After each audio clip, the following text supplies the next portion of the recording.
Okay, we're back with Joe Rogan. Okay, Joe, I'm gonna finish up. See, like I said, this is a very long story. I want to just try to summarize it really quick. Um, so maybe I will. I'll just cut to the chase. This was a life-changing experience for me, but I didn't really understand how big of a life-changing experience it was until many years later, looking back in hindsight. So I went on a bad trip. I ended up going on a bad trip because I saw that guy, that old school hippie who was totally perma-fried. And he really was perma-fried. It wasn't a hallucination.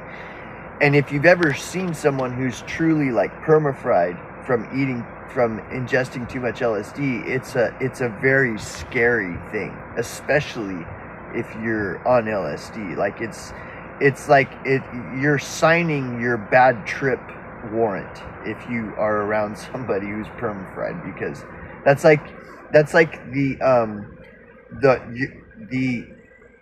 worst case scenario. If you take LSD, the worst case scenario is you're never coming back from that trip. You're done.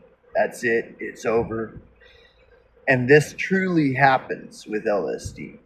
As well as DMT. People try to say DMT is the magic drug that's safe and effective. They're lying to you.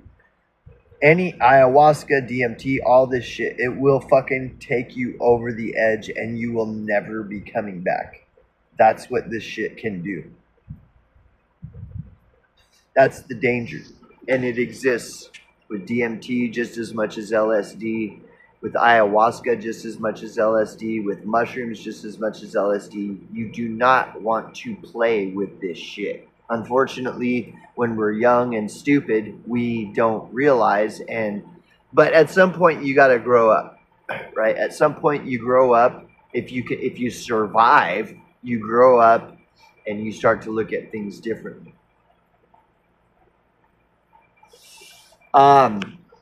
So anyways, so I went on a really bad trip. Like, it was the worst bad trip I have ever had. And I knew it was coming because the seed had been planted, the permafry seed had been planted, and once it's planted, there's no escaping it. A person can try to deny that shadow is lingering in the corners and stuff, but you can only deny it for so long before you end up having to face your own shadow. And that's what that was. So in my first Grateful Dead experience, I was confronted with my shadow for the first time. And it's always a frightening experience. I mean, as you get older, you can get more used to your shadow and learn how to live with your shadow. But there are always more intense levels. Like once you complete the more novice levels, years later, if you're lucky, you get confronted with a level 2 of your shadow that you didn't know, and then levels. And if you're lucky, you'll experience your shadow again, of only level 3 and level 4. Like it doesn't get easier. Arguably, it gets more difficult. So anyway, that's a whole other video. And so what really caused a downward spiral in this phase of my experience is when the Grateful Dead took a break. So they played for like an hour and a half and they took a break. And once they left the stage, that's when I spiraled, because I couldn't stop thinking about that permafried guy. And then that's when I realized I am at a Grateful Dead show and I am dead. I am dead, just like that permafried guy. He's like the living, walking dead. He's a zombie, and now I'm dead. Here, ironically, at my first Grateful Dead show, of course, this all makes sense now. I'm dead. That's what this is. This is my death. Judgment Day. And I am fucked. And so I spiraled into a black hole, like very quickly. And in my mind, I was convinced I was never coming back. Like all there is from here on out is blackness and death. This is the end. And and then it felt like it lasted an eternity. and I was done. It was over. For a long time, it's just like, that's it. It's over. And so after this eternity, I started to. I was in my fucking shell. I was like, I couldn't even open my eyes. I was completely fucked, and I was swallowed in darkness, never to return. And then I started to hear noises, because everything was just really quiet. There was nothing happening. It was nothing but depression and doom, right?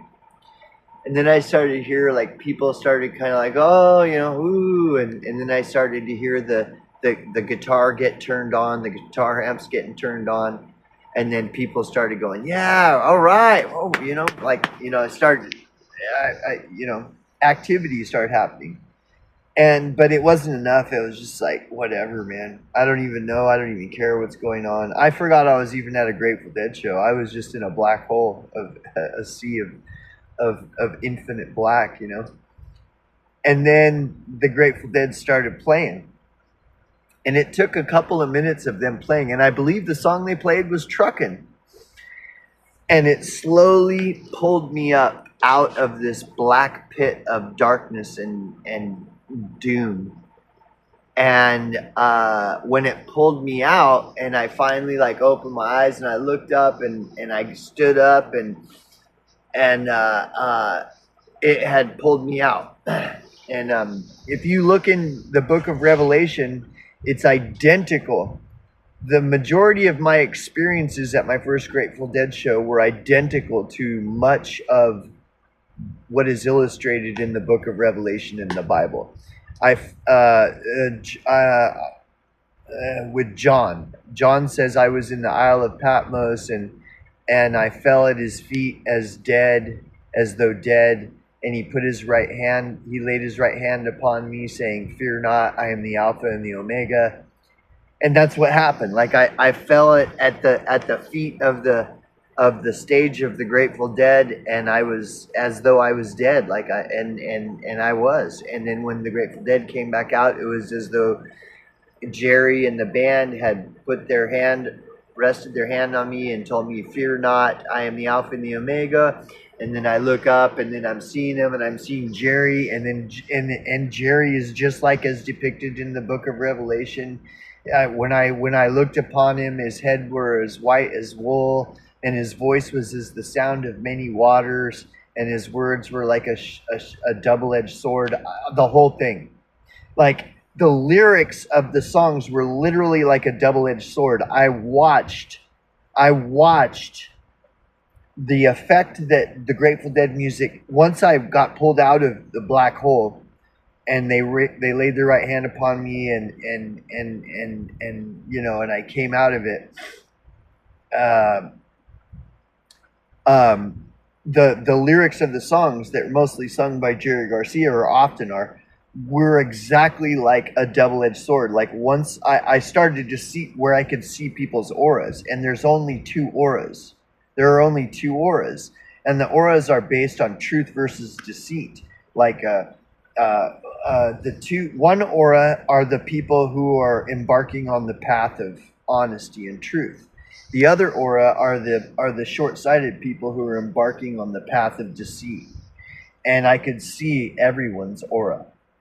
And it just continued. It got even way crazier than that, because what had happened is throughout the course of the show, from the time I got there, everyone had organically settled into a yin yang. And so not only could I see individual people's auras, the whole stadium was separated in a general sense into both auras. The majority of one aura was on one side, the majority of the other aura was on the other, in the shape of a yin yang. And I believe that this stuff was real. It was, you know, it wasn't just hallucination. Like it was like a merge of hallucination with reality. And so I'm like seeing all this, experiencing all this. Then I started to see my entire life flash before my eyes during the song Victim or the Crime. And Victim or the Crime is my favorite Grateful Dead song of all time. It's the top three and most likely the number one most favorite Grateful Dead song of mine because of what happened at my first show. So when Victim or the Crime started playing, that's when everything started to open up even more, and I could see like everything. My entire life was flashing before my eyes at a Grateful Dead show. You know how they say when you die, when you have a near-death experience, your life flashes before your eyes? I mean, the whole fucking thing, like everything. I was getting the full Grateful Dead experience, everything. And during the song Victim or the Crime, not only was my whole life flashing before my eyes like a reel on a movie, like I was watching, it was like insane. And the lyrics to the Victim or the Crime are "Am I living truth or a deceiver?" which fits into the whole aura experience I would witness. That was like pure. It was like real, dude. It was real. Am I living truth or a deceiver? Who am I in of these two auras? Who, you know, and the whole experience all tied in together. And you know, with the book of Revelation and everything, it was just a complete, like, it was a spiritual epiphany. My first true epiphany where I saw what the fuck everything was about. And then during Victim or the Crime, like I got to experience witnessing, and this was not hallucination either, the Grateful Dead, the genius of the Grateful Dead. Like these guys are communicating with each other through their musical instruments. And if you don't aren't familiar with like how to play a musical instrument, you won't believe me. But if you are familiar with how to play an instrument, you know that this is possible, that musicians actually communicate with each other through their instruments. And the more accomplished a musician they are, the more effective they are at communicating with each other using their instruments. And they can play off of each other and call and response. And I mean, the language that these guys were basically telepathically communicating to each other through their musical instruments was so far more complex than just like call and response, where they literally, dude, disassembled a song while they're playing the song, intentionally disassembled it while they're playing the song, to the point where it was complete utter chaos, where every instrument was playing a different song. And then through their advanced communication using their musical instruments, they slowly, gradually, and this is all designed just to fuck with the audience's head and to play, because they're masters of their art. They slowly, gradually started piecing the song back together. Like it was insane. And so it's slowly getting pieced back together. And then all of a sudden, out of nowhere, it just locks back into place and goes right back into the song. No, dude, there are no bands that can accomplish what the Grateful Dead did and were able to do. I witnessed it, and it wasn't hallucination. These guys are fucking insane. It's scary. It's scary at what they're doing. Like, because it's like real magic. There's real magic at Grateful Dead shows, because I saw 12 or 13 shows total, and that was my first one. And I have many other stories where insane shit happens at Dead shows, 100% guaranteed. Well, they did before Jerry Garcia died. Now I don't know. The magic is gone in my eyes. But anyways, so I had this massive spiritual epiphany, you know? And so like when people talk about DMT, it's like, dude, I already know how all this works. dude. And I like people, younger people, that are still in that phase where they think DMT is the answer to every question. They try to because I don't do any drugs anymore. For 23 years, I haven't touched a drop of alcohol, a hit of weed, nothing, absolutely nothing. The only thing I do is smoke cigarettes. So people like that do DMT try to convince me, oh, you should try DMT, and it's like, dude, like I have to tell these people I've done more hallucinogenics in one 24-hour sitting than you have in your entire fucking life. And so it's all the same. I've done mushrooms, I've done all kinds of different hallucinogenics, and there's a common denominator in all of them. And what I experienced at that Grateful Dead show and other hallucinogenic experiences, I understand.